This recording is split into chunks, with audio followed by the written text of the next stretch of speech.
shall reflect on the life of Saint Bernard of Clairvaux. Saint Bernard came from one of the leading noble families of Burgundy in France. Raised in piety by his mother, he decided at the age of 22 to give up his knightly career and become a monk.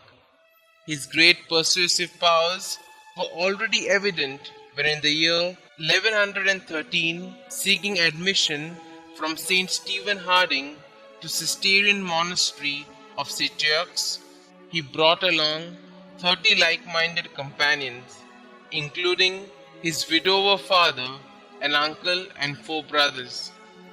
Bernard's spiritual progress in the monastery was rapid, and after barely 3 years, he was placed at the head of a group of 12 monks who were to establish a new foundation at Clairvaux. And at this place, a new light emanated from his personal magnetism, enthusiastic love of God, mindness and purity, all of which, combined with courageous zeal, attracted large numbers of men from the most diverse walks of life, including a king's son, to the austerity of a monastic life. During his 37 years as abbot, he founded 136 other monasteries, his monks going into Germany, Sweden, Ireland, Italy, and Switzerland, thus eclipsing even the fame of Cluny.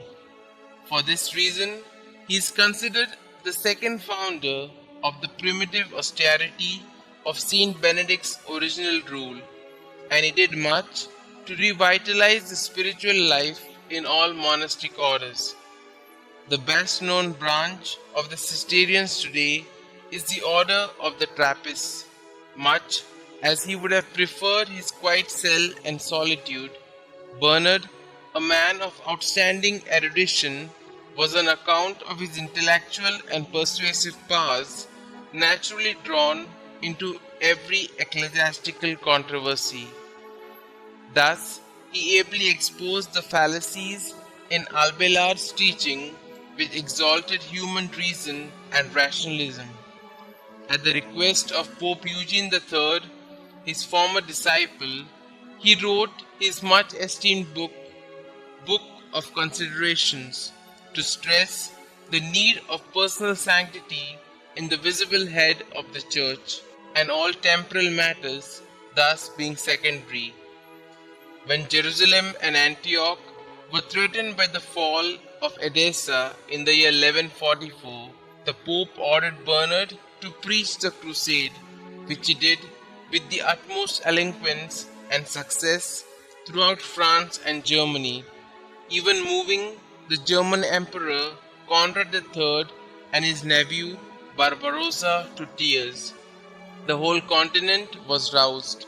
Ordinary business came to a standstill, or was entrusted to women while the men took up the cross.